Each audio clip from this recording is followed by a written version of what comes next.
Nunca olvidaré el sonido del motor apagándose frente a mi casa, ni la brisa tibia de esa tarde, ni el olor del polvo mezclado con perfume barato. A veces, la vida te avisa que está a punto de cambiar, pero lo hace con un silencio extraño, como el que encontré aquel día cuando abrí la reja y vi todos mis muebles apilados en el patio. Mi sillón favorito, donde solía tejer las mantas de mis nietos, la mesa del comedor, aún con una mancha de vino que nunca pude borrar. El retrato de mi esposo, Ricardo, recostado contra la pared, mirando al cielo como si tampoco entendiera nada. Y en medio de todo, mi nuera Mariana, con su vestido ajustado, el cabello recogido y una sonrisa que olía a veneno. «¡Ah, Luisa!», dijo sin levantar la vista del celular. «Voy a hacer una fiesta esta noche. Necesito espacio». Me quedé quieta, sosteniendo el bolso contra el pecho. No respondí. No había necesidad. Ella se dio media vuelta, se ajustó el collar y añadió con desprecio: «No te preocupes, mañana puedes volver a meter tus cosas. Si todavía las necesitas, claro». Entonces sonreí. No de ironía ni de rabia. Sonreí con esa calma que aparece justo antes de que un alma herida se enderece. Y en mi cabeza, una sola frase retumbó con claridad: «Que disfrute la fiesta. Esta noche tendrá una sorpresa que nunca olvidará». Pero antes de continuar, quiero hacerte una invitación muy especial. Suscríbete al canal y deja tu me gusta. Esto me ayuda a ver que me apoyas y disfrutas de mis historias. Y comenta aquí abajo desde qué ciudad nos estás viendo. Ahora continuemos. Cerré la reja con cuidado. El ruido del hierro resonó como una sentencia. Julián, mi hijo, estaba en el umbral de la puerta, con las manos en los bolsillos y la cabeza gacha. «Mamá, no te lo tomes así», murmuró. «Mariana solo necesita usar el espacio por una noche». Lo miré en silencio. Ese hombre, de hombros anchos y mirada cansada, ya no era el niño que corría a esconderse detrás de mis faldas cuando tenía miedo. Era otro. Uno que había aprendido a callar para sobrevivir en su propio matrimonio. «Está bien, hijo», dije con voz serena. «Si es solo por una noche, no hay problema». Pero mientras hablaba, dentro de mí se abría una herida antigua, una que creí curada. La de todas las veces que callé para no incomodar. Las veces que dejé pasar el desprecio con tal de conservar la paz. Entré al patio y pasé la mano sobre los muebles. La madera aún guardaba el calor del sol. Cada objeto tenía un recuerdo. Las navidades con Ricardo, las risas, el olor del guiso cocinándose durante horas. Y ahora todo eso estaba ahí, expuesto, como si mi vida hubiera sido desalojada junto con las cosas. Mariana dio órdenes a los empleados que descargaban cajas y botellas. «Pongan el bar aquí, la pista de baile allá», dijo con voz alta. «Y que nadie toque esos muebles viejos, que son de la señora. La señora», así me llamaba. Ni mamá ni Luisa, solo la señora, como si ya no fuera familia, sino una inquilina molesta. Julián entró a la casa y no volvió a salir. No soportaba verla actuar así, pero tampoco tenía el valor de detenerla. Yo lo conocía bien. Su silencio era su manera de disculparse. Mientras tanto, el cielo se nublaba lentamente y una brisa leve empezó a mover las cortinas. Era septiembre, el mes en que Ricardo solía decir que los vientos traen verdades. Y en ese momento supe que tenía razón, porque esa tarde, entre cajas y música, el viento también traía un cambio. Me quedé observando desde una esquina mientras colocaban luces de colores en el patio. Mariana hablaba con su madre por teléfono. «Sí, mamá, todo está quedando precioso. La vieja aún anda por aquí, pero ya sabe su lugar. No te preocupes, mañana todo volverá a la normalidad», colgó riendo. No sabía que la normalidad, esa noche, iba a morir junto con su soberbia. Subí despacio al cuarto del segundo piso, donde había guardado las cosas de Ricardo. Abrí el baúl y busqué un pequeño sobre que él me había dado meses antes de morir. Nunca supe por qué me pidió que lo guardara hasta «cuando lo necesites, Luisa». Esa frase resonó en mi cabeza mientras lo sostenía entre las manos. El sobre estaba amarillento, sellado con cera y con la letra firme de mi marido. No lo abrí aún. Solo lo dejé sobre la mesa y encendí la lámpara. La luz iluminó el retrato de nuestro matrimonio, y por primera vez en mucho tiempo no sentí nostalgia, sentí dirección. Afuera, La música comenzó a subir. El ruido de las risas y los brindis llenó el aire. El sonido de copas chocando y zapatos golpeando el suelo resonaba hasta el segundo piso. Yo solo me senté en la cama, con el sobre en la mano, y esperé. Esperé a que la noche madurara, a que la fiesta estuviera en su punto más alto, porque las fiestas, igual que las tormentas, siempre parecen inofensivas al principio, hasta que cae el primer rayo. Cerca de la medianoche miré por la ventana. El patio brillaba con luces, pero lo que me llamó la atención fue otra cosa. Una camioneta blanca estacionada frente a la casa. Un hombre bajó de ella con un sombrero y una carpeta bajo el brazo. Reconocí su andar. Era Ernesto, el viejo amigo de Ricardo, aquel que solía visitarnos los domingos cuando todo era felicidad. Y supe, sin que me dijera una palabra, que el sobre y su llegada no eran coincidencia. Me recosté en la cama con el corazón latiendo despacio, no con miedo, sino con una calma peligrosa, la de quien sabe que el amanecer traerá justicia. Mientras la música seguía sonando, cerré los ojos y sonreí. Mariana podía tener su fiesta, pero cuando el sol saliera, la dueña de la casa volvería a ser yo. Dicen que cuando uno pierde a su compañero de vida, no se queda sola, se queda a medias. Así me sentí el día que enterramos a Ricardo. Mitad mujer, mitad sombra. El sonido del ataúd bajando a la tierra fue como un portazo del cielo, y mientras todos se marchaban, yo seguí allí, con las manos llenas de flores y los ojos vacíos. Mi hijo Julián me abrazó y me prometió, con la voz temblorosa: «Mamá, nunca vas a estar sola, lo juro». En ese momento le creí, porque cuando un hijo promete desde el dolor, una madre no duda, pero el tiempo, cruel y paciente, se encarga de mostrarte que las promesas también caducan. Los primeros meses después de la muerte de Ricardo fueron un borrón. No dormía, no comía. El silencio de la casa era tan grande que a veces me parecía oír su tos en el pasillo. Entonces Julián insistió: «Mamá, vente con nosotros. Mariana y yo te queremos cerca». Mariana y yo. Recuerdo que esas palabras me dieron confianza. En aquel entonces, mi nuera era amable, o al menos sabía fingirlo bien. Cuando llegué a su casa, me recibió con una sonrisa dulce y un abrazo suave. «Vamos a cuidarte, suegra», me dijo. «Aquí tendrás tu espacio, tu cuarto y todo lo que necesites». Le creí, hasta que ese «tu cuarto» se volvió «ese cuartito del fondo», hasta que el «todo lo que necesites» se convirtió en «no toques eso, es mío». Mi habitación estaba al final del pasillo, pequeña, con una ventana que apenas dejaba pasar la luz. Al principio me conformé. Me decía que era temporal, que cuando el dolor bajara podría volver a mi casa. Pero Julián me pedía que no lo hiciera. «Mamá, la casa está vieja, llena de recuerdos. Aquí estás más segura». No sabía que, al quedarme, estaba cediendo algo más que espacio. Estaba entregando poder. Las primeras grietas comenzaron con pequeños gestos, cosas que, si las cuentas, suenan insignificantes. Una taza que se rompió y nunca reemplazaron. Una foto de Ricardo que no combinaba con la decoración. Un jarrón que desapareció sin explicación. Y luego vinieron las frases, esas que duelen más que los golpes. «Suegra, ¿de verdad necesita poner ese mantel tan feo? Ay, no se preocupe, yo me encargo de la comida. Usted ya hizo suficiente en la vida. No se levante tan temprano. Me pone nerviosa ver gente mayor caminando por la casa». Decían que eran bromas. Yo fingía reír, pero por dentro, algo se quebraba cada día un poco más. Recuerdo un domingo especialmente triste. Yo había preparado mi guiso de lentejas, el que siempre hacía cuando Ricardo tenía invitados. El aroma llenaba la casa, y por un momento todo me pareció normal, pero cuando Mariana llegó, frunció el ceño. «¿Otra vez lentejas?», dijo con desdén. «Mamá, hoy viene gente, no podemos servir esto». «Mamá», así le decía a su madre, que siempre la visitaba sin avisar. Y cuando lo hizo, me miró como quien mira a una empleada. «Luisa, ¿podría limpiar la mesa antes de que lleguen?».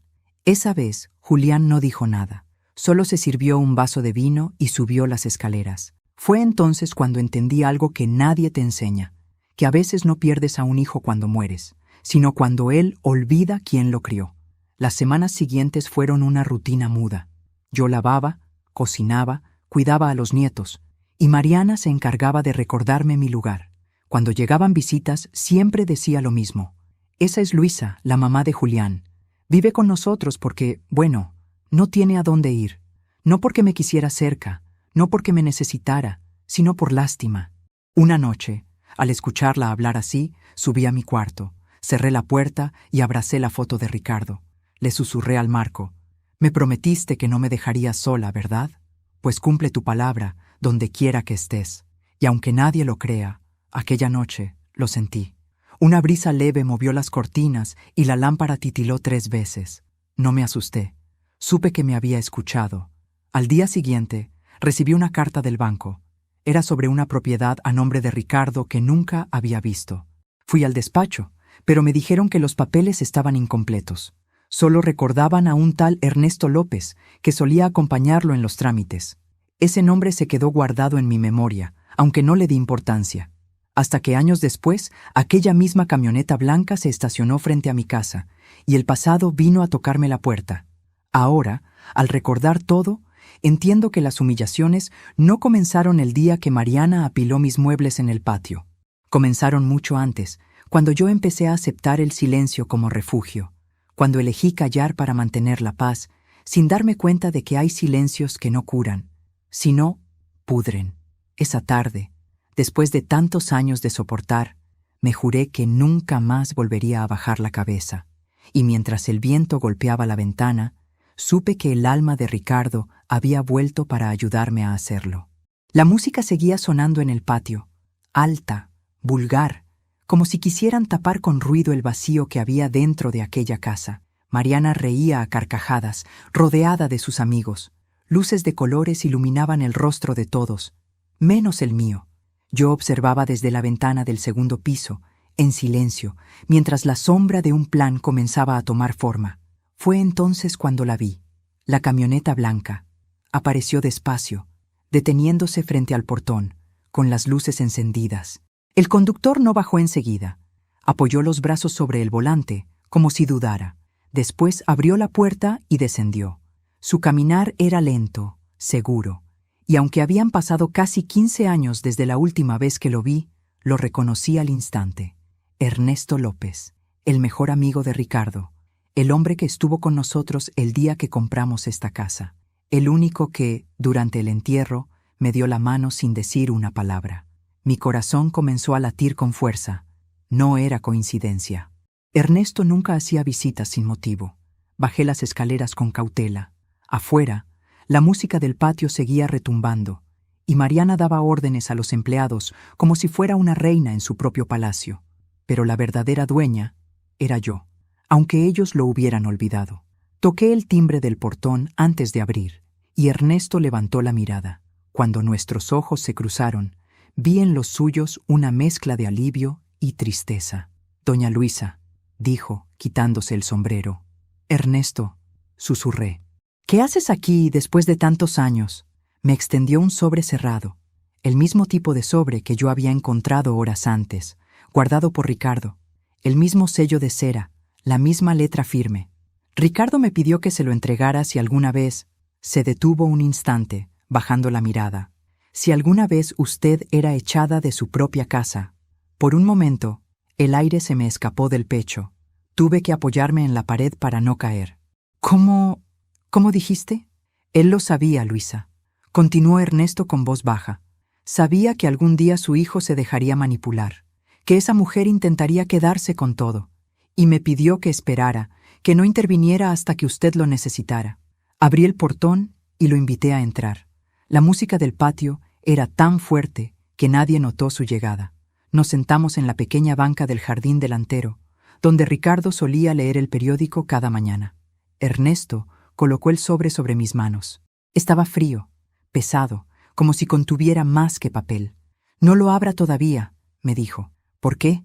«Porque hay algo más que debo entregarle». Abrió su chaqueta y sacó una llave vieja, oxidada. La depositó en mi palma con cuidado. «Pertenece al desván del segundo piso. Ricardo me pidió que la guardara hasta que llegara este día. El desván, ese cuarto al que nadie subía desde que él murió.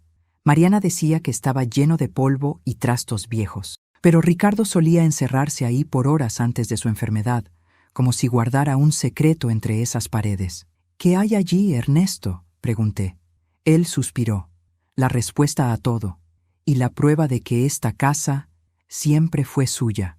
Sus palabras me atravesaron el alma. Lo miré en silencio. El viento levantó las hojas del jardín, y por un momento sentí la presencia de Ricardo entre nosotros, como si estuviera ahí, escuchando. Ernesto se levantó. «No puedo quedarme mucho tiempo», dijo. «Hay gente que no quiere que estos documentos salgan a la luz, pero ya cumplí mi promesa». Se inclinó para besarme la mano. «Cuídese, doña Luisa, y cuando llegue la medianoche, abra ese sobre». Lo observé alejarse hasta que la camioneta desapareció en la esquina. El eco del motor se fundió con la música de la fiesta. Era como si dos mundos coexistieran, el ruido de los vivos y el llamado de los muertos. Subí al segundo piso con el sobre y la llave apretados en la mano. El pasillo estaba oscuro. Solo la luz amarilla del vestíbulo iluminaba la puerta del desván, vieja, con pintura descascarada. Durante años, Mariana me había dicho que no entrara allí. «Está lleno de polvo, suegra, no se meta». Ahora entendía por qué. La llave encajó con un clic suave, como si hubiera estado esperando mi regreso. El olor a madera vieja y papeles antiguos me golpeó al entrar. El lugar estaba cubierto de telarañas, pero sobre una mesa había algo distinto, una caja de metal. Y dentro de ella, carpetas, sobres, fotografías y una nota con la letra de Ricardo. «Si estás leyendo esto, Luisa, es porque el amor que te tuve aún te protege. No confíes en nadie, excepto en Ernesto. La verdad sobre esta casa y sobre Mariana está aquí dentro. No permitas que te arrebaten lo que construimos juntos». Me senté frente a la mesa con las manos temblorosas. El sonido lejano de la música se mezclaba con el tic-tac del reloj del pasillo. Todo parecía suspendido. El sobre que me había dado Ernesto seguía cerrado. Esperé. No sabía por qué, pero quise obedecer las palabras de Ricardo. A medianoche, encendí la lámpara del rincón y observé el reloj. Faltaban 15 minutos para las 12. Afuera, los gritos y la música seguían, cada vez más fuertes. Pero dentro del desván solo reinaba el silencio. Ese silencio antiguo que antecede a las revelaciones. Ese que anuncia que, a veces, el amor no termina con la muerte, sino que empieza de nuevo desde el más allá. Las 12 en punto. El reloj del pasillo marcó la medianoche con un sonido profundo, casi solemne, el mismo reloj que Ricardo había comprado el año en que nació Julián. Esa noche, su eco pareció distinto, como si cada campanada anunciara el fin de una era. Tomé el sobre que me había dado Ernesto. Mis manos temblaban, pero no de miedo. Era algo más parecido a respeto, o tal vez destino. Rompí el sello de cera y saqué el contenido. Adentro había un juego de documentos notariales, varias escrituras y una carta. En la parte superior, con la letra firme de Ricardo, una sola frase: «Para cuando el amor se convierta en costumbre y la costumbre en desprecio». Leí esas palabras una y otra vez, sintiendo cómo algo dentro de mí se quebraba y se reconstruía al mismo tiempo. La carta comenzaba con su voz. Esa voz que conocía de memoria, serena y pausada, la del hombre que siempre pensaba 3 veces antes de hablar. «Luisa, si estás leyendo esto, es porque lo que temía ocurrió. Yo no desconfío de nuestro hijo, pero sí del entorno que lo rodea. Mariana siempre fue ambiciosa, y he visto cómo poco a poco ha querido adueñarse de lo que nos costó tantos años levantar. Por eso, antes de enfermar, hice algo que no te conté. Registré esta casa nuevamente a tu nombre. Dejé constancia de que el terreno, los muebles y todo lo que hay dentro de sus paredes pertenece únicamente a ti». Sentí que el aire me faltaba. Ricardo había sabido todo, lo había previsto, y como siempre había actuado con calma, sin alardes, sin rencor, solo con amor y prudencia. Continué leyendo. «Julián nunca entenderá mi decisión al principio, pero un día sabrá que lo hice por él también. Porque una casa construida con engaños no es un hogar, sino una prisión. En la caja que hay en este desván encontrarás copias notariales, un testimonio grabado y la escritura original de la propiedad. Si alguien intenta echarte de tu propia casa, muestra esos documentos. Y si alguna vez dudas de tu fuerza, recuerda esto: No crié a una mujer débil, Luisa, crié a una reina. Las lágrimas comenzaron a caer sin que pudiera detenerlas. No era tristeza, era alivio. Era como si, desde el más allá, Ricardo me hubiera tomado la mano y me dijera: «Ya puedes respirar». Revisé los papeles uno por uno. Eran verdaderos, con sellos oficiales y fechas de hacía más de 15 años. La casa, el terreno, incluso la cuenta del mantenimiento del jardín, todo estaba a mi nombre. Había, además, una carpeta azul con el título «Reversión familiar». Dentro, un documento que estipulaba una condición adicional. Si Julián o su esposa intentan transferir o vender la propiedad, la escritura volverá automáticamente a nombre de Luisa Rivas. Cláusula irrevocable. Tuve que apoyarme en la mesa. Ricardo había blindado mi futuro con una precisión que me estremeció. No solo me había protegido, me había devuelto el poder que ellos creían haberme quitado. Miré alrededor del desván. La lámpara parpadeaba débilmente, proyectando sombras sobre las paredes. Sobre una estantería polvorienta vi algo más, una vieja grabadora. Estaba etiquetada con mi nombre. La tomé y presioné play. La voz de Ricardo llenó el cuarto. Su tono era tranquilo, casi paternal. «Si estás escuchando esto, mi amor, es porque llegó el momento. No busques venganza, Luisa. No la necesitas. Solo deja que la verdad haga su trabajo. No luches con gritos, lucha con dignidad, porque la dignidad no se hereda, se defiende». Apagué la grabadora y me quedé inmóvil. El ruido de la fiesta seguía retumbando, pero ya no me molestaba. Era como si viviera en otra dimensión, lejos de todo lo mundano. Ricardo me hablaba desde algún rincón de la eternidad, y su voz era mi escudo. Abrí la ventana del desván. Desde allí se veía el patio lleno de luces, de copas levantadas, de risas falsas. Mariana bailaba en el centro, con su vestido rojo, radiante de arrogancia. A su lado, Julián reía con gesto forzado, como si una parte de él aún recordara que todo eso estaba mal.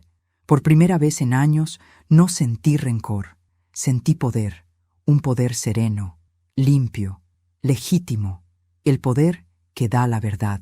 Guardé los documentos en una carpeta de cuero junto con la carta. Luego bajé las escaleras lentamente, sin prisa. El sonido de mis pasos se mezclaba con la música, y en cada peldaño repetía en silencio las palabras de Ricardo. «No busques venganza. Deja que la verdad haga su trabajo». En el pasillo, al pasar frente al espejo, vi mi reflejo. Por primera vez en mucho tiempo, no vi a una mujer derrotada. Vi a alguien que había sobrevivido al desprecio, al abandono y al silencio. Vi a una mujer que había sido humillada y que estaba a punto de recuperar todo, con una sola palabra: justicia. Afuera, el viento movía las cortinas, y juraría que, entre el ruido de la música, escuché la voz de Ricardo susurrar: «Bien hecho, Luisa». Sonreí. Bajé la mirada al sobre cerrado y pensé en Mariana, bailando sobre su propia soberbia. Ella no lo sabía todavía, pero la fiesta que tanto esperaba sería la última que celebraría bajo este techo. Y cuando el amanecer llegara, no sería yo quien se marchara, sería ella. Las luces del patio brillaban como si intentaran competir con las estrellas. El sonido de las copas chocando se mezclaba con risas y música fuerte. Habían decorado todo con un gusto tan vulgar que dolía mirarlo. Globos dorados, guirnaldas de plástico y un cartel que decía: «Bienvenida a la nueva etapa». ¿La nueva etapa? No sabía si reír o llorar. La nueva etapa, al parecer, consistía en despojar a una anciana de su casa para convertirla en escenario de su vanidad. Acomodé mi chal sobre los hombros y observé desde la ventana. Mariana bailaba en el centro, rodeada de amigos. Julián sonreía, aunque su mirada estaba vacía. Sus gestos eran automáticos, como si cada movimiento fuera una máscara que lo mantenía en pie. Y yo, arriba, con los documentos guardados bajo llave, esperaba el momento exacto en que todo cambiara. Pero antes de continuar, quiero hacerte una invitación muy especial. Suscríbete al canal y deja tu me gusta. Eso me ayuda a ver que me apoyas y disfrutas de mis historias. Y comenta aquí abajo desde qué ciudad nos estás viendo. Ahora, continuemos. Bajé las escaleras sin hacer ruido. Cada peldaño crujía como si la casa misma respirara conmigo. En la sala, los retratos familiares habían sido retirados. En su lugar, Mariana había colgado espejos para que su imagen se reflejara por todas partes. Esa mujer se amaba más que a nadie, y pronto vería lo que pasa cuando el espejo se rompe. Tomé aire. En el mueble de la entrada estaba el viejo reproductor de sonido, el que Ricardo había instalado años atrás. Nadie lo usaba ya. Mariana prefería sus bocinas modernas, conectadas por Bluetooth a su celular. Lo que ella no sabía era que el sistema antiguo seguía activo, conectado a los parlantes de toda la casa. Guardé silencio, encendí el dispositivo y revisé la cinta que había encontrado en el desván. La etiqueta decía solo una palabra: verdad. La coloqué con cuidado, bajé el volumen y esperé. La cinta comenzaría sola a medianoche. El reloj marcó las 11:30. Los invitados brindaban, reían, se sacaban fotos. Mariana se acercó a mí con una copa en la mano. «Luisa, espero que no te moleste que usemos la casa esta noche. Es solo por esta vez». «No te preocupes», respondí con una sonrisa tranquila. «Disfruta mientras puedas». «¿Cómo dices?» «Que todo pasa, hasta las fiestas». Ella se rió sin entender. Me dio una palmadita en el brazo y se alejó tambaleando sobre sus tacones. Yo la observé perderse entre la multitud y sentí algo extraño. No rabia, no miedo, solo una calma fría, como si el tiempo, después de tantos años, me diera la razón. A las 2 en punto, el cielo se abrió en un trueno lejano, y al mismo tiempo, la música se detuvo. Las luces comenzaron a parpadear. Los invitados se miraron confundidos. Mariana gritó desde el centro del patio: «¿Qué pasa con la luz? Julián, revisa el generador». Fue entonces cuando una voz llenó el aire. Una voz grave, inconfundible. Una voz que venía del pasado. «Si estás escuchando esto, Mariana, significa que mi casa volvió a oler a mentira». El silencio se volvió absoluto. Las risas se apagaron. Alguien soltó una copa, que se hizo añicos contra el suelo. «Mi nombre es Ricardo Rivas.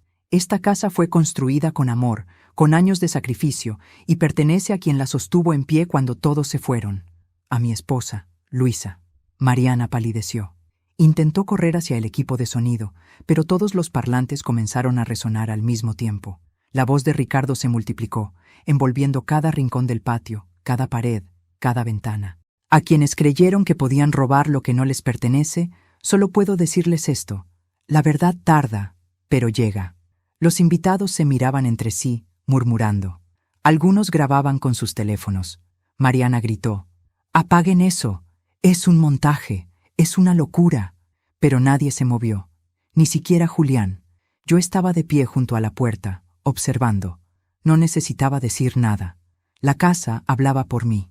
Ricardo continuó: «Luisa, si estás escuchando, ya sabes qué hacer. No te rebajes. La justicia no necesita venganza, solo verdad». Entonces la cinta se detuvo. Silencio. Solo el viento, moviendo los globos dorados que ahora parecían restos de algo que se desmoronaba. Mariana corrió hacia mí, fuera de sí. «¡Fuiste tú! Vieja bruja, fuiste tú! ¿Planeaste esto?» «No, Mariana», dije despacio. «Fue Ricardo. Ese muerto no manda en esta casa». «Claro que sí. Y lo seguirá haciendo mientras su nombre esté en cada documento, cada muro, cada ladrillo». Julián dio un paso adelante, pálido, confundido. «¿Qué está pasando, mamá?» «Tu padre», le respondí con suavidad, «nos dejó algo, una verdad que ustedes ignoraron, pero que nunca desapareció». Los invitados empezaron a retirarse uno a uno. Algunos se llevaban las manos a la boca, otros murmuraban en voz baja. La música no volvió a sonar. El aire olía a miedo, a vergüenza y a lluvia. Esa noche, cuando el último invitado se fue, Mariana se encerró en el baño y Julián subió sin decir palabra. Yo me quedé sola en el patio, con las luces todavía encendidas. El suelo estaba lleno de copas rotas y serpentinas mojadas. El reloj marcaba las 12:30. La fiesta había terminado. No solo la fiesta de Mariana, también la de mi silencio. Miré al cielo, respiré hondo y susurré: «Gracias, Ricardo». La brisa que me rozó la mejilla fue la respuesta más dulce que pude recibir. Creí que todo había terminado cuando la cinta se detuvo, pero la casa no había dicho su última palabra. Apenas subí las escaleras, las luces parpadearon otra vez. Un sonido metálico, casi un eco, comenzó a colarse entre las paredes. Pensé que era el viento, hasta que escuché su voz. La voz de Ricardo, otra vez, más baja, más íntima, como si hablara solo conmigo. Luisa, si estás escuchando esto, es porque la mentira no se detuvo con mi partida. Hay cosas que debes saber, cosas que escondí aquí, dentro de estas paredes, no para asustarte, sino para protegerte. Me detuve en seco. La voz salía de las rejillas del pasillo, del sistema de sonido que recorría toda la casa. Mariana, aún abajo, comenzó a gritar: «¡Apaguen eso! ¡Ya basta!». Pero nadie la obedeció, ni siquiera Julián. Él miraba hacia el techo, confundido, como si su padre estuviera hablando desde el otro lado del tiempo. El eco de la grabación se mezcló con el crujido del piso. La voz continuó: «En el muro norte del desván, detrás del retrato de nuestra boda, dejé una copia de la escritura original y una lista de transacciones hechas a nombre de un tercero. Ese tercero es el padre de Mariana». Sentí un escalofrío subir por mi espalda. Mariana soltó un grito. «¡Eso es mentira! ¡Apáguenlo, Julián! ¡Apáguenlo ya!». Mi hijo no se movió. Tenía el rostro blanco, las manos temblando. «Papá», susurró. «¿Qué hiciste?». Ricardo respondió desde el más allá, como si lo escuchara. «No hice nada malo, hijo. Solo quise que vieras quién te rodeaba realmente». Corrí hacia el desván, con el corazón golpeando el pecho. Las palabras de Ricardo se repetían en mi cabeza. «Detrás del retrato». Subí los escalones de madera, empujé la puerta y encendí la lámpara. Allí estaba el retrato de nuestra boda. Lo tomé con ambas manos y lo bajé con cuidado. Detrás, una plancha de madera más clara que el resto del muro. Pasé los dedos sobre el borde y sentí una hendidura, una caja empotrada. La abrí. Adentro había una carpeta amarillenta con sellos notariales y varios recibos bancarios, todos con el mismo nombre: Carlos Montenegro, el padre de Mariana. Abajo, los gritos seguían. Escuché un golpe, el sonido de una copa rompiéndose. Julián intentaba calmar a su esposa, pero ella estaba fuera de sí. «Esa vieja loca lo planeó todo», gritaba. «Hasta fingió la voz de tu padre». «Mariana, basta», replicó Julián. «Es su voz. No finjas que no la reconoces. Eres un idiota. ¿No ves que te está manipulando?». Entonces, la voz de Ricardo volvió a sonar, más fuerte, inundando toda la casa. «Carlos Montenegro me ofreció comprar esta propiedad hace 20 años. Quise confiar, pero descubrí que quería usar el terreno para lavar dinero. Cuando me negué, comenzó a acercarse a mi hijo, prometiéndole inversiones falsas. Y cuando murió, Mariana continuó su obra». El silencio fue absoluto. Solo el tic-tac del reloj llenó el aire. Mariana se desplomó en una silla, sin poder hablar. Julián se llevó las manos al rostro. Yo bajé lentamente con los documentos en la mano. «Aquí están las pruebas», dije con voz firme. «Tu padre no estaba loco. Sabía exactamente con quién se había casado su hijo». Mariana levantó la vista, con los ojos desorbitados. «Tú no tienes derecho. Esta casa es de Julián». «No», respondí mostrando la carpeta. «Esta casa es mía». «¿Y tú, Mariana? Nunca fuiste bienvenida en ella». Mi hijo intentó hablar, pero su voz se quebró. «¿Por qué no me dijiste nada, mamá?». «Porque te amaba demasiado como para verte elegir entre nosotros. Pero ahora ya no hay elección. Tu padre dejó todo listo para que supieras la verdad. Y la verdad es que me echaste de lo que me pertenece». Las lágrimas le corrieron por las mejillas. Mariana se levantó de golpe, tirando la silla. «No pienso quedarme aquí ni un minuto más». «No hace falta que te vayas», le dije con calma, «porque cuando amanezca, la policía vendrá a buscarte». Ella me miró confundida, y entonces comprendió. Ernesto había entregado una copia de esos documentos a las autoridades. Todo estaba planeado. La voz de Ricardo habló por última vez. «Si llegaste hasta aquí, Luisa, ya no te queda nada que temer, porque la casa no era solo un lugar, era nuestra historia. Y hoy vuelve a ser tuya». El sonido se desvaneció lentamente. Las luces dejaron de parpadear. Solo quedamos nosotros tres. Una madre con el corazón encendido, un hijo destrozado por la culpa y una mujer que acababa de perder su máscara. Mariana caminó hacia la puerta con el rostro desencajado. Esto no se va a quedar así, susurró. Claro que no, respondí. A partir de mañana, todo será diferente.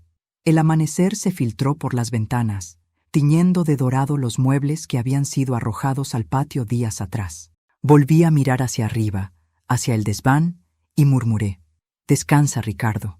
Tu voz ya no necesita paredes. Vive en mí». El amanecer entraba por las cortinas, pero dentro de la casa el aire seguía espeso, como si la noche no quisiera irse. Mariana se había encerrado en la habitación del fondo, y Julián caminaba de un lado a otro, con las manos en el cabello y la mirada perdida. No decía una palabra. Sus pasos resonaban en el suelo como si cada uno pesara una tonelada. Finalmente, se detuvo frente a mí. «Mamá», su voz era apenas un hilo. «¿Por qué hiciste esto?» Lo miré en silencio. «No fui yo quien lo hizo, hijo. Fue tu padre». «No, no me hables de él», respondió con rabia contenida. «Tú sabías lo que iba a pasar. Sabías que iba a destruir mi matrimonio». «¿Tu matrimonio?», pregunté, conteniendo el temblor en la voz. «¿O tu conciencia? Porque lo que se destruyó anoche no fue tu matrimonio, Julián. Fue una mentira que duró demasiado». Él se llevó las manos al rostro, desesperado. «Tú no entiendes». «Claro que entiendo», le interrumpí con calma. «Entiendo que te convertiste en un hombre que cayó mientras tu esposa me humillaba. Entiendo que preferiste evitar una discusión antes que defender a tu madre. Entiendo que dejaste que me quitaran mi casa. Pero lo que no entiendo, Julián, es cómo puedes mirarte al espejo sin sentir vergüenza». Él levantó la mirada con los ojos llenos de lágrimas. «No hables así, por favor. No estoy gritando», le dije suavemente. «Solo estoy dejando de callar». De repente, se oyó un golpe seco. Una puerta se abrió con violencia. Mariana apareció en la sala, despeinada, con el maquillaje corrido y los ojos rojos. «Esto es una locura», gritó. «No pienso dejar esta casa». «Mariana, basta», dijo Julián. «No me digas que basta. Esa vieja nos quiere arruinar». «Es mi madre», rugió él por primera vez en años. El silencio fue tan intenso que podía escucharse el tic-tac del reloj del comedor. Mariana lo miró como si no lo reconociera, y luego, sin decir más, corrió al pasillo y desapareció por la puerta principal, dejando un eco vacío detrás. Julián se dejó caer en el sofá, destrozado. Yo lo observé sin moverme. En ese instante, no vi a un hombre. Vi al niño que había criado sola, con las rodillas raspadas y los sueños grandes, y comprendí que mi enojo no podía durar para siempre. Me senté a su lado. No dije nada, solo le puse una mano en el hombro. «Mamá», susurró, «¿crees que aún puedo arreglar esto? No sé si puedes arreglarlo, hijo, pero puedes aprender de ello. La diferencia entre los que se pierden y los que sobreviven es que algunos usan la culpa para hundirse y otros para reconstruirse». Él asintió despacio. Entonces saqué de mi bolsillo una pequeña cinta de casete. No era la que había puesto la noche anterior. Era otra, más vieja, con su nombre escrito, para Julián.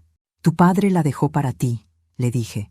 «La encontré esta mañana en la caja del desván. Me pidió que te la entregara cuando estuvieras listo para escucharla». Julián la tomó con manos temblorosas. Sus ojos se llenaron de lágrimas. «¿Por qué haría algo así?» «Porque te conocía. Sabía que ibas a necesitar escucharlo. No de mí, sino de él».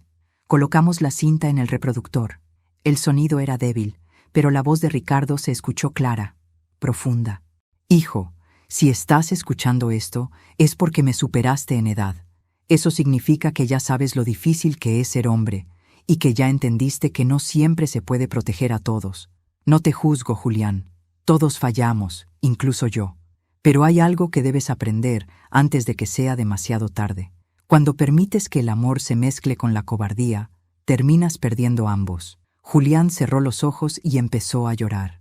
Su padre continuó: «No quiero que defiendas a tu madre por obligación, sino porque lo correcto no necesita testigos. Cuando llegue el día en que la vergüenza te pese más que el orgullo, busca el retrato de nuestra boda. Allí estará la verdad.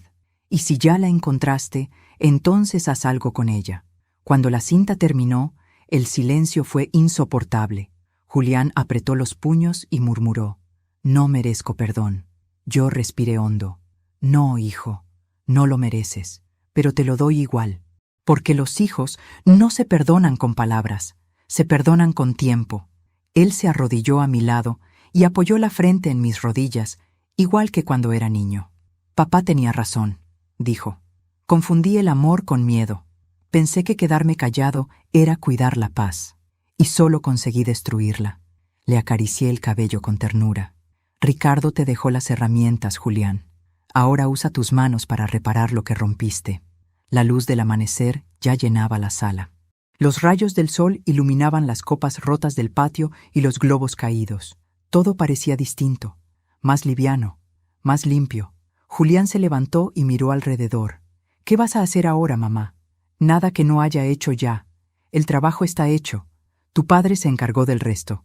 Solo queda una cosa pendiente. ¿Qué cosa? Esperar que la verdad haga su trabajo. Afuera, una patrulla se detuvo frente a la casa. 2 agentes descendieron y tocaron el timbre. Julián y yo nos miramos. Sabíamos para quién venían. Mariana no volvería a pisar esta casa, y él, mi hijo, tendría que aprender a vivir con el eco de sus propias decisiones. Pero no estaría solo. Esta vez yo no lo dejaría caer. Mientras los pasos de los oficiales se alejaban por el pasillo, miré hacia el retrato de nuestra boda colgado nuevamente en la pared. El rostro de Ricardo parecía sonreír. Cumplimos nuestra promesa, amor, susurré. La casa vuelve a ser un hogar. El ruido de los pasos uniformados resonó en la entrada. La puerta principal se abrió y 2 agentes policiales cruzaron el umbral con decisión. Mariana, que hasta hacía unos minutos se paseaba como reina destronada por el salón, se quedó inmóvil. Su maquillaje estaba corrido, sus manos temblaban y sus ojos, que antes destilaban desprecio, ahora pedían clemencia. «¿Señora Mariana Montenegro de Rivas?», preguntó uno de los oficiales con voz seca. «Sí». «¿Qué sucede?» «Tenemos una orden de presentación y registro domiciliario. Necesitamos que nos acompañe». Mariana me miró con furia. «Tú hiciste esto, vieja maldita, tú y tu muerto». «No», respondí con calma, sin levantar la voz. «Lo hiciste tú, cuando creíste que nadie te miraba». Los agentes comenzaron a revisar el lugar. Uno de ellos encontró el maletín que Mariana había escondido detrás del sofá. Dentro, chequeras, documentos bancarios y una lista de transferencias a nombre de su padre. El oficial levantó una ceja. «Vaya, parece que los señores Montenegro trabajaban en equipo». Julián cerró los ojos, avergonzado. Mariana intentó arrebatarle los papeles, pero el agente la detuvo. «Por favor, señora, no nos complique las cosas». Los vecinos, alertados por la presencia policial, comenzaron a asomarse. Luces encendidas, murmullos desde las ventanas, susurros que cruzaban la calle. Esa misma gente que tantas veces me vio salir con la mirada baja, ahora me veía erguida, en el centro de mi propia casa. Una de las vecinas, doña Carmen, me miró con discreto orgullo. Ella sabía todo lo que había callado, y cuando nuestros ojos se cruzaron, me bastó una leve sonrisa para entender que la justicia, por fin, se había hecho visible. Mariana gritaba mientras los agentes le tomaban declaración. «No pueden hacerme esto. Yo soy la esposa legítima. Esta casa también es mía». «Negativo, señora», respondió el policía. «Según los registros, la propiedad pertenece exclusivamente a doña Luisa Rivas». Yo no dije nada. Solo observé cómo las palabras golpeaban el aire con el peso de una verdad que ni siquiera la soberbia podía negar. Mariana intentó una última carta. Las lágrimas. «Luisa, te lo ruego», dijo, con la voz quebrada. «No lo hagas. Piénsalo por mi hija, por tu nieta». Eso me atravesó el alma. Por un segundo, el rostro de mi nieta apareció en mi mente. Su sonrisa, sus ojos, su inocencia. Tomé aire antes de responder. «Por ella es que lo hago, Mariana. Porque no quiero que crezca creyendo que humillar es una forma de amor, ni que robar puede justificarse con encanto. Tu hija no merece tu ejemplo. Merece verdad». Mariana bajó la cabeza. Los oficiales la tomaron del brazo con suavidad. Ella ya no se resistió. Caminó hasta la puerta como una sombra. Al cruzar el umbral, giró hacia mí y murmuró, con voz temblorosa: «Esto no ha terminado». «Tienes razón», le respondí. «Recién comienza para ti». Cuando la patrulla se alejó, El silencio cayó sobre la casa. Julián seguía allí, mirando al vacío. Se acercó despacio y me dijo: «Mamá, nunca creí que todo terminaría así». «Nada termina, hijo», le respondí, acariciándole el rostro. «Solo cambian los dueños de la historia». Nos sentamos en el sofá. Él lloraba en silencio, mientras yo miraba el reloj del comedor, el mismo que había marcado las horas más amargas de mi vida. Ahora su tic-tac sonaba distinto, firme, sereno, como si marcara un nuevo comienzo. «¿Qué vas a hacer con todo esto, mamá?», preguntó. «Nada», dije, levantándome con calma. El castigo de los mentirosos no es la cárcel. Es vivir sabiendo que todo el mundo los vio caer. A la mañana siguiente, el sol entró con una luz limpia, casi blanca. Los muebles, que habían estado tirados en el patio, fueron devueltos a su lugar.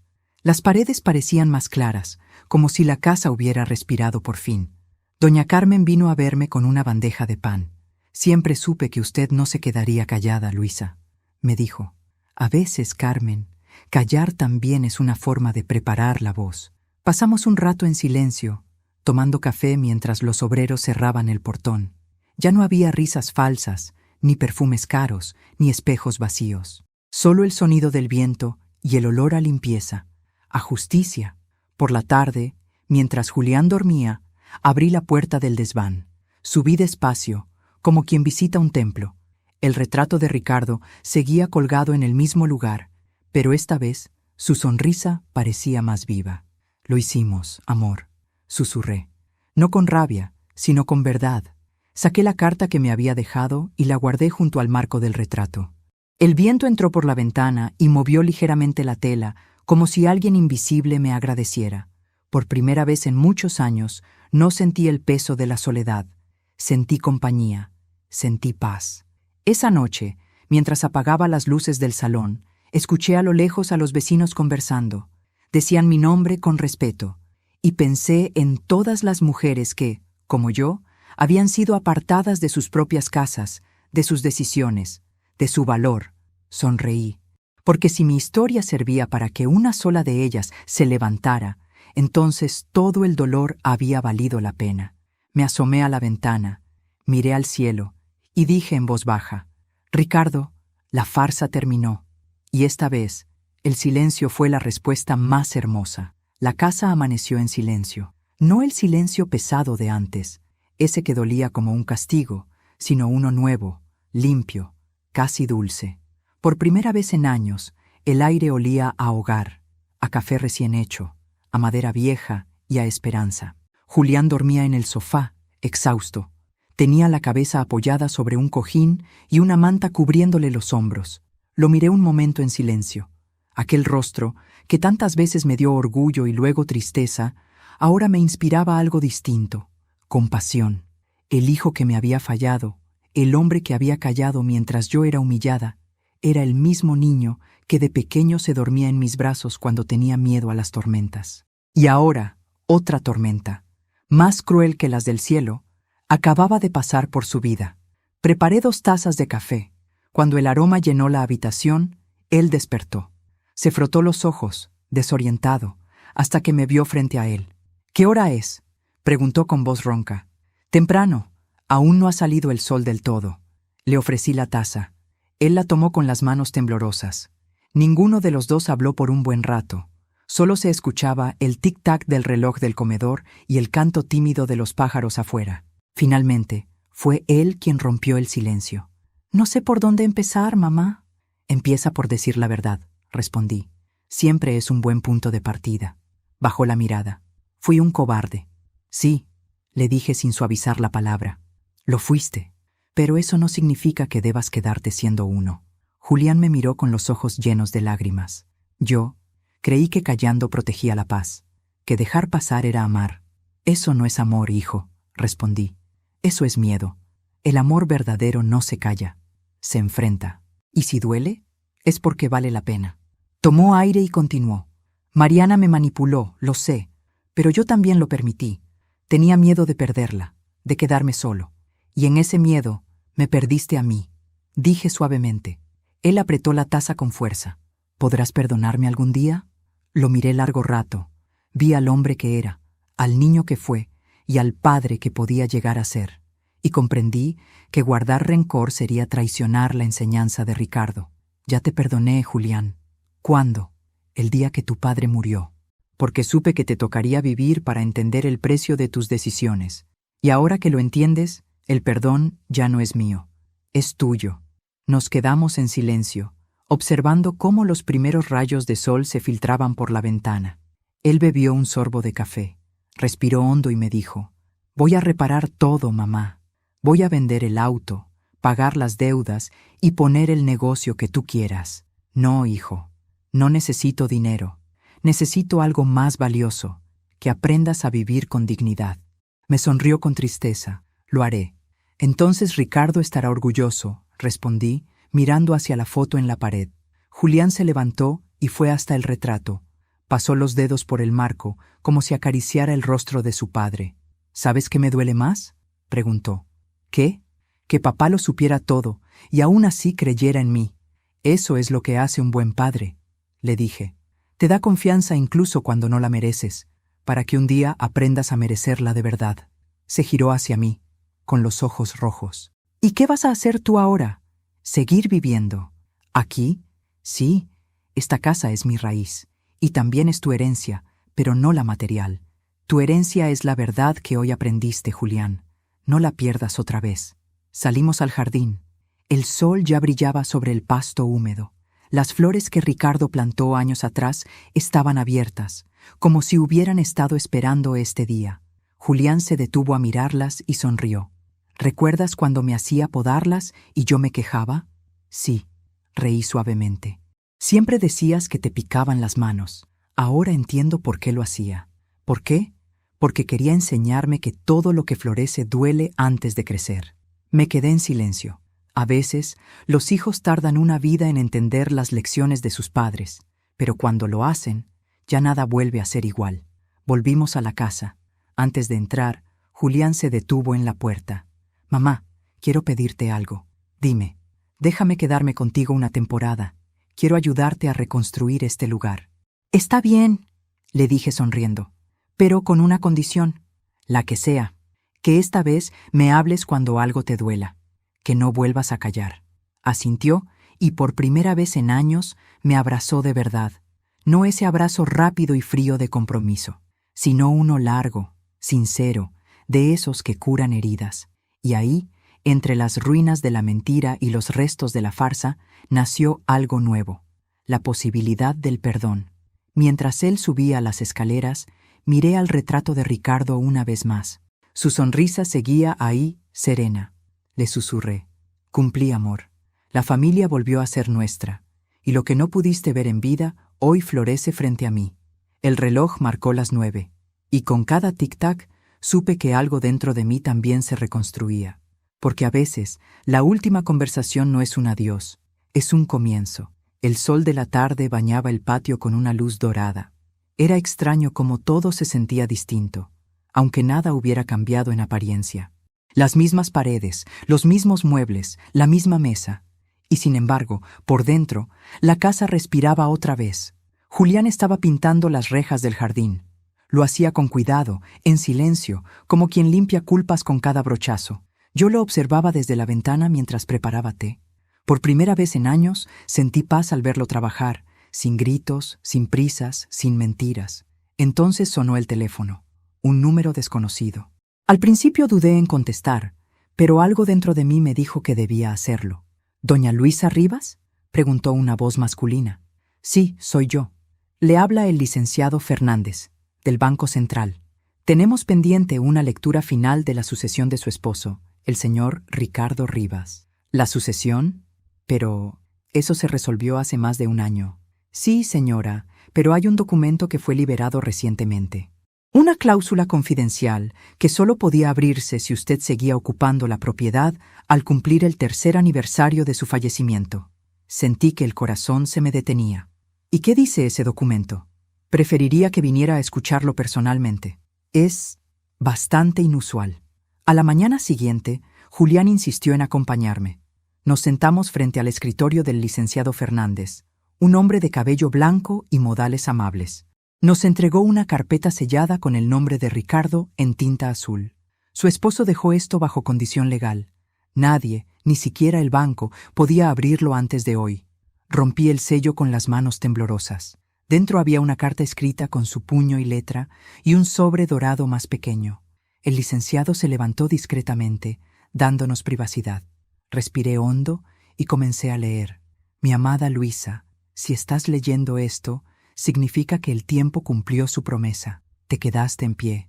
No sabía si mis planes funcionarían, pero confiaba en que tu fuerza sería suficiente para resistirlos a todos. Y sé que lo hiciste. En esta carpeta encontrarás la escritura final de la casa, a tu nombre, sin cláusulas, sin herederos condicionales. Pero también encontrarás algo más. No es dinero, ni joyas, ni una fortuna. Es algo mucho más importante. Un lugar para empezar de nuevo. Miré a Julián, que estaba con los ojos vidriosos. Dentro del sobre dorado había una llave, vieja, de hierro forjado, y una dirección. Calle del Río 112, Cabaña de los Olmos. Papá tenía una cabaña, susurró Julián. Nunca me lo dijo, respondí. Yo recuerdo que hablaba de un terreno junto al río, donde quería retirarse contigo. Sentí un nudo en la garganta. La voz de Ricardo volvía a mí, suave, como si hablara desde alguna parte del viento. Cuando todo se haya aclarado, ve allí, Luisa. No para huir, sino para respirar. Esa casa no está hecha de ladrillos, está hecha de mi fe en ti. Lloré. No pude evitarlo. Lloré con una mezcla de alivio y ternura. Apreté la carta contra el pecho y murmuré. Sabías que un día volvería a sonreír. 2 semanas después, viajamos a la cabaña. El camino era largo, lleno de árboles y polvo.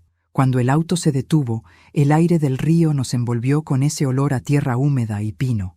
Allí estaba, una casita de madera, sencilla pero hermosa, cubierta de enredaderas y flores salvajes. Entré despacio.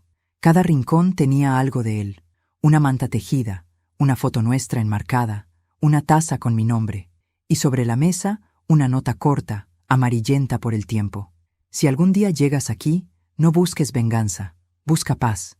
Te amé más de lo que supe decir. R. Esa noche encendí la chimenea.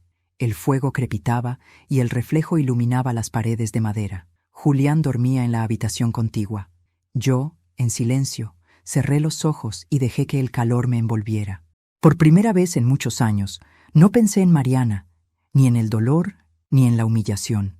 Pensé en Ricardo, en su risa, en cómo su amor había cruzado incluso la frontera de la muerte para protegerme. Miré al fuego y susurré. Lo logré, amor. No por venganza, sino por justicia. Y ahora puedo descansar. Al amanecer, salí al porche con una taza de café. El río reflejaba el cielo como un espejo, y los primeros rayos de luz hicieron brillar la llave de hierro que colgaba en mi cuello. Era más que una llave. Era el símbolo de mi libertad. Pensé en todas las mujeres que, como yo, habían sido relegadas a los rincones del mundo, y sentí orgullo, porque mi historia no terminaba con una herida, sino con una puerta abierta. Sonreí. El viento movió las cortinas, y por un instante juraría haber escuchado su voz otra vez. Te lo dije, Luisa, la verdad siempre encuentra su casa. Y con esa frase, el pasado se apagó. Solo quedó el presente, brillante y sereno, como el río que seguía corriendo, sin mirar atrás. Dicen que el tiempo cura las heridas. No es verdad. El tiempo solo te enseña a mirar las cicatrices sin llorar. Yo aprendí que la fortaleza no consiste en resistir siempre, sino en elegir cuándo hablar, cuándo soltar y cuándo dejar que la verdad haga su trabajo. Durante muchos años me sentí invisible. Me hicieron creer que mi edad era sinónimo de debilidad, que mis silencios eran cobardía. Pero no. Mis silencios eran estrategia. Mis lágrimas eran la siembra de una cosecha que, al final, floreció en justicia. Ricardo me enseñó que el amor no termina con la muerte, sino que cambia de forma.